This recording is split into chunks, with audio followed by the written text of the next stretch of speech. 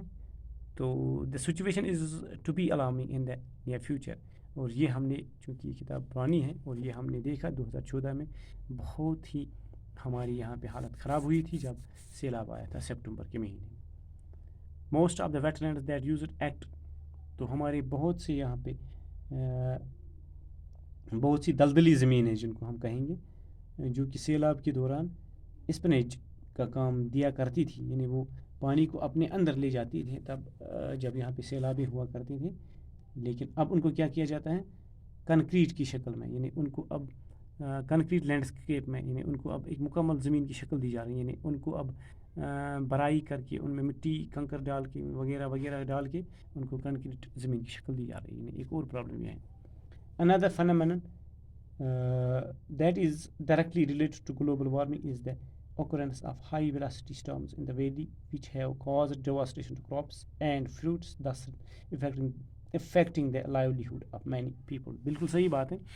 اگر ہم دیکھیں تو کشمیر میں ایک اور مسئلہ یہ ہے، another phenomenon جو ہے، ایک اور حادثہ یہ ہے کہ جو ڈائریکٹلی ریلیٹڈ ہیں گلوبل وارمنگ کے ساتھ، occurrence of high velocity of storms. بالکل ہمارے یہاں پہ ہائی velocity of storms ہو جاتے ہیں جن سے ہماری فصلیں، میوے تباہ ہو جاتے ہیں اور سیدھا اثر اس کا پڑتا ہے لوگوں کی روزی روٹی پہ. Recently Kashmir has witnessing drastic change in precipitation as well as seasonal changes. بالکل ہمارے عمل تبخیر جو ہیں اس میں ڈراسٹک چینج، یعنی بہت بڑی چینج، بہت بڑی تبدیلی نظر آ رہی ہے. As well as seasonal changes, یعنی ہمارے یہاں پہ سیزنل چینجز ہو رہی ہیں.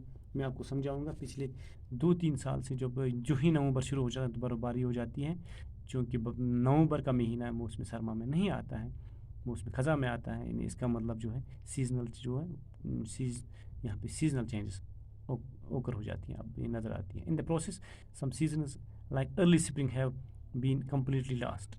اسی طرح سے اگر ہم دیکھیں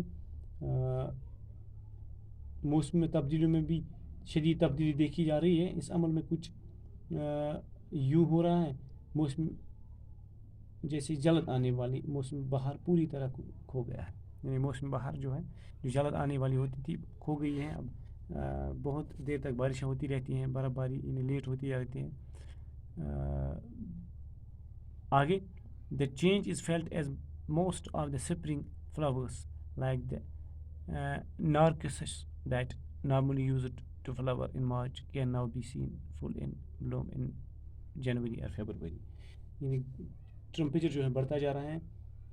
پھول جیسے کہ نرگس کا پھول عام طور پہ مارچ کے مہینے میں کھلا کرتا تھا، اب آپ اسے فروری میں دیکھ سکتے ہیں. اسی طرح سے ایک اور مسئلہ جو ہے the demarcation between seasons، یعنی ڈیمارکیشن کہیں تو ایک بارڈر، ایک نشان، ایک واضح کوئی مطلب خط، کوئی نشان سا کہ یہاں سے یہ ہے، یہاں سے وہ ہے، یہاں تک فلانی کی زمین ہے تو یہاں پہ کوئی نشان لگا تو یہ ڈیمارکیشن ہو جاتی. اسی طرح سے ایک ڈیمارکیشن ہوا کرتی تھی جو سیزنز کے بٹوین ہوا کرتی تھی، was well defined a decade ago. کچھ 10-20 سال پہلے ایسا تھا کہ یہ بالکل ہوا کرتا تھا کہ ڈیمارکیشن، یہ اب بالکل موسم سرما جو ہے ختم ہو گیا تو اب موسم بہار آئے گا، تو ایسا ہوتا تھا. پھر یہ موسم بہار ختم ہوا تو موسم گرما ہوگا، تو اب ایسا ہوتا تھا. لیکن یہ جو ڈیمارکیشن ہے، یہ جو بارڈر ہے، has vanished totally. It is now difficult to distinguish between spring and summer. یہ بالکل صحیح ہے، اب سمر اور اسپرنگ میں فرق ہی نہیں لگ رہا ہے.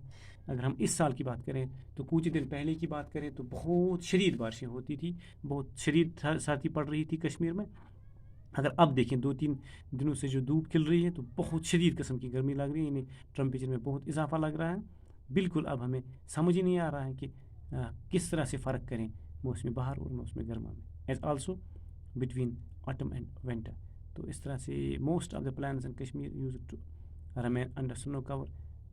تو کشمیر کے اکثر میدانی علاقے انڈر سنو رہتے تھے اسپرنگ تک، جب تک ارلی اسپرنگ آتا تھا. But now plains even in winter are bereft of any white cover. تو اب پلانز میں کیا ہوتا ہے، پلانز میں موسم سرما میں بھی